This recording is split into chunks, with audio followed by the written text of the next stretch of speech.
ATL में आपका स्वागत है। मैं शिवम। हम आज मौजूद हैं एक ऐसे व्यक्ति के साथ। पहले तो उनका हम परिचय जानेंगे, उनका क्या नाम हुआ और क्या है कुछ, उसके बाद उनसे हम बात करेंगे। क्योंकि बिहार में चुनाव का बिगुल बज चुका है और एक तरफ कोरोना महामारी से लोग हैरान हैं, आम जनता परेशान है, लेकिन यहाँ चुनाव की भी तैयारी शुरू हो गई है। तो सबसे पहले इनका हम परिचय जानेंगे। सर, आपका नाम क्या हुआ? मेरा नाम सत्येंद्र ठाकुर है और मैं बिहार प्रदेश जनता दल यू अति पिछड़ा प्रकोष्ठ में प्रदेश महासचिव हूँ। सर, ये बताइए, एक तरफ कोरोना महामारी से आम जनता परेशान है, उसके बाद चुनाव बिगुल बज चुकी है। क्या इस परिस्थिति में चुनाव होना चाहिए, नहीं होना चाहिए? आपकी राय से क्या है? क्या आपकी नेता हैं, नेता होने के नाते आप क्या कहिएगा? देखिए, ये तो चुनाव आयोग पर निर्भर करता है कि चुनाव कब करवाएंगे, कब नहीं करवाएंगे। हम लोग किसी भी परिस्थिति को सामना करने के लिए तैयार हैं। हमारे नेता ने हम लोगों को दिशा निर्देश दिया है कि अगर आज चुनाव होगा तो आज हम लोग चुनाव के मैदान में जाने के लिए तैयार हैं। चुनाव आयोग अगर फैसला लेती है कि चुनाव नहीं होगा तो हम लोग चुनाव में नहीं जाएंगे। जाहिर तौर पर कहा जाए तो अगर चुनाव होगा तो सामाजिक दूरिया का धज्जियां उड़ेगी, तो क्या इस धज्जियां उड़ाना सही है इस वैश्विक महामारी में? ये तो चुनाव आयोग का काम है देखना, और वो एक लोकतांत्रिक संस्था है, उस पर मैं विशेष टिप्पणी नहीं करूँगा। सर, जो अभी कोरोना महामारी में जितने बाहर से प्रवासी मजदूर आए हुए हैं, काफ़ी दिक्कत का सामना यहाँ करना पड़ा था। क्वारंटाइन सेंटर बना था, बहुत लोग सुविधा नहीं मिला, तो क्या इसका असर चुनाव पर पड़ेगा या नहीं पड़ेगा? नहीं, इसका जहाँ तक हमारे मजदूर भाई आए थे, सरकार ने उनके लिए समुचित व्यवस्था किया था और सभी लोगों को उनको क्वारंटाइन सेंटर में 14 दिन का क्वारंटाइन कराया गया था। उन लोगों को भोजन दिया गया था, नाश्ता दिया गया था, अलग अलग व्यवस्था किया गया था। कहीं भी कोई किसी प्रकार का, अगर कहीं एक आध जगह हो गया होगा, लेकिन किसी प्रकार का हमारे प्रवासी मजदूर भाइयों को किसी प्रकार की कोई दिक्कत नहीं आई थी। जो मजदूर थे बाहर से आए हुए हैं, उनका कहना है कि भले यहीं मर जाएंगे लेकिन अब बाहर नहीं जाएंगे। उस पर आपकी सरकार क्या कर रही है? उसकी सोच पर हमारी सरकार तो उनके लिए रोजगार की व्यवस्था कर रही है। अभी उनको बहुत सारे मजदूरों को मनरेगा के तहत काम दिया गया है। बहुत सारे लोगों को और जगह पर जैसे जैसे उनकी योग्यता है वैसे वैसे उनको काम दिया जा रहा है। ये तो कैसे माना जाए, क्योंकि अभी सिवान में जो सूता मिल था उसको सरकार द्वारा नीलामी कर दिया गया है, तो कैसे माना जाए कि सरकार रोजगार देने की काम कर रही है? तो रोजगार बंद करने की काम कर रही है, क्योंकि उसको सूता मिल को तो चालू करना चाहिए ना। देखिए, सूता मिल का जहाँ तक सवाल है तो सूता मिल के जगह पर इंजीनियरिंग कॉलेज बन रहा है और चालू करने जितने भी मिल कर्मी लोगों का बकाया है, सरकार उन लोगों का जो बकाया है उसको देगी। और रोजगार जहाँ तक बात है तो सरकार ने लगभग 15-16 उद्यमियों से बात किया है। बहुत लोग तैयार हो गए बिहार में आने के लिए। हो सकता है उसी क्रम में कहीं सिवान में भी कहीं लगे ये मिल और हमारे कर्मचारी वहाँ पे, हमारे प्रवासी मजदूर वहाँ पे काम करेंगे।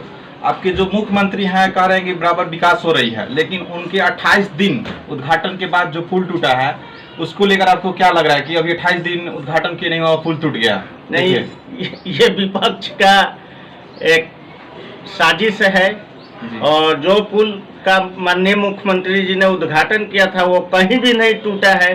वो वहाँ से 2 किलोमीटर हट के गंडक के बांध में एक पुल है 18 मीटर का, उसी का अप्रोच रोड धंसा है। पुल कहीं नहीं टूटा है। आज भी 70 घाट पुल पे आवागमन चालू है और लोग आराम से आ रहे हैं, जा रहे हैं। लेकिन राजद नेता तेजस्वी यादव अपने ट्विटर पे इस बात की जानकारी दिए हैं कि जो नीतीश कुमार हैं 28 दिन जो पुल का उद्घाटन किए नहीं हुआ उसके बावजूद वो टूट गया। इस पर क्या माना जाए?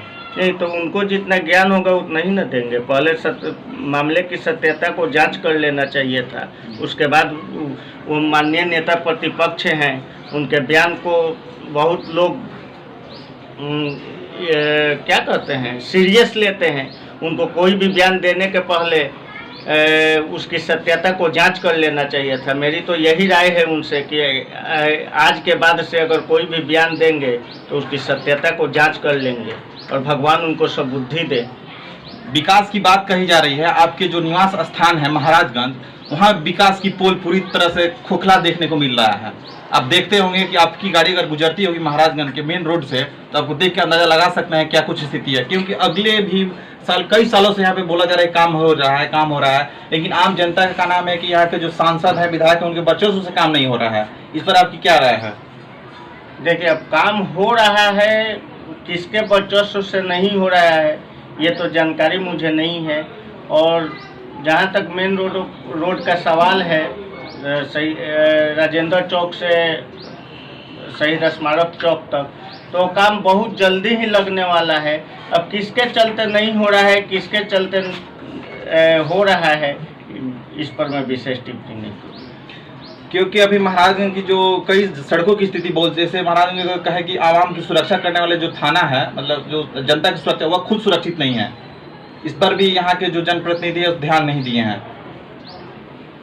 देखिए, थाना का जहाँ तक सवाल है तो ये निश्चित रूप से इस बात को मैं भी मानता हूँ कि हमारे जो रक्षक हैं, समाज के जो रक्षक हैं, थाना के जो दिन रात एक करके हम लोगों के लिए दिन रात को जगते हैं, दिन में अपना घूमते हैं, वो निश्चित रूप से आज विकट परिस्थिति का सामना कर रहे हैं।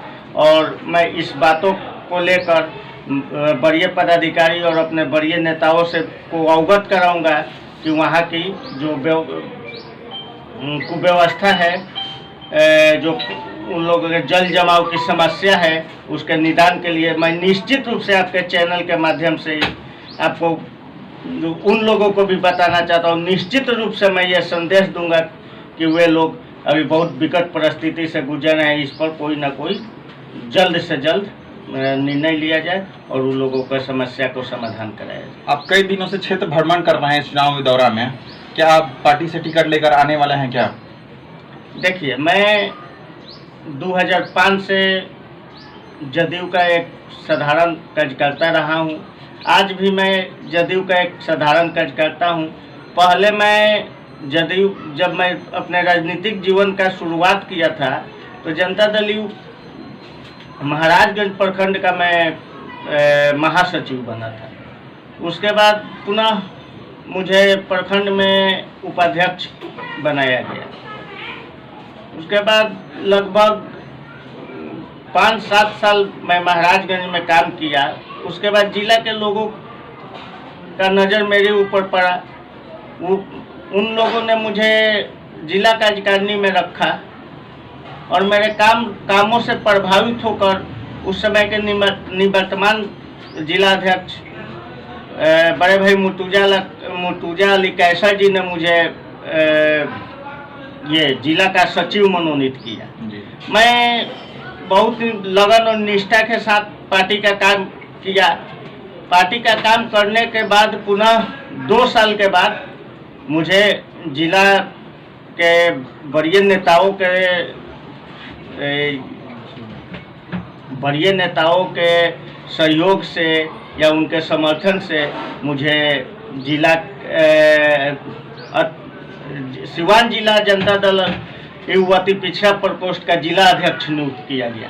मैंने बड़ी ही सेवा भाव और ईमानदारी के साथ पार्टी का काम किया और अति पिछड़ा प्रकोष्ठ को यहाँ पे इतना मजबूत किया कि हमारे माननीय नेता, राज्यसभा में सदन के नेता, राष्ट्रीय महासचिव संगठन RCP सिंह का जो अति पिछड़ा सम्मेलन, जिला अति पिछड़ा सम्मेलन हुआ था आज से 3 साल पहले, वो मेरे ही नेतृत्व में हुआ था और बहुत ही सफल कार्यक्रम हुआ था। उसके लिए मुझे मेरे माननीय नेता द्वारा सम्मानित भी किया गया था। पुनः मैं जिला अध्यक्ष था, उसके बाद मेरा कार्यकाल खत्म हो गया। मेरे योग्यता को देखते हुए पार्टी ने मुझे अति पिछड़ा प्रकोष्ठ का प्रदेश महासचिव बनाया। निश्चित रूप से मैं मानता हूं कि मैं पार्टी का सेवा किया हूं, इसलिए मुझे हमारे नेता जो माननीय नेता नीतीश कुमार जी हैं, बहुत ही न्यायप्रिय व्यक्ति हैं और वो निश्चित रूप से मेरे साथ न्याय करेंगे और मुझे पार्टी का टिकट निश्चित रूप से मिलेगा। तो अगर टिकट मिल रही है तो आप यहाँ क्या सोचे हैं, क्या विकास के दौरा क्या रहेगा आपके रीजन? क्योंकि अभी आपके जो वर्तमान विधायक जी हैं उनकी विकास महाराजगंज में तो दिख रही है, आप खुद ही देख रहे होंगे। आपके रीजन में क्या ऐसा ही रहेगा या कुछ अलग रहेगा? वो तो समय बताएगा कि मेरे रीजन में क्या होगा। सबसे पहले महाराजगंज में अगर मुझे टिकट मिलती है और मैं जीतता हूँ, जनता का आशीर्वाद मुझे प्राप्त होता है, तो सबसे पहले जो हमारी महाराजगंज में इंडोर स्टेडियम है उसके बारे में मैं सोचूंगा, क्योंकि हमारे यहाँ के युवाओं को बहुत ही परेशानी हो रही है।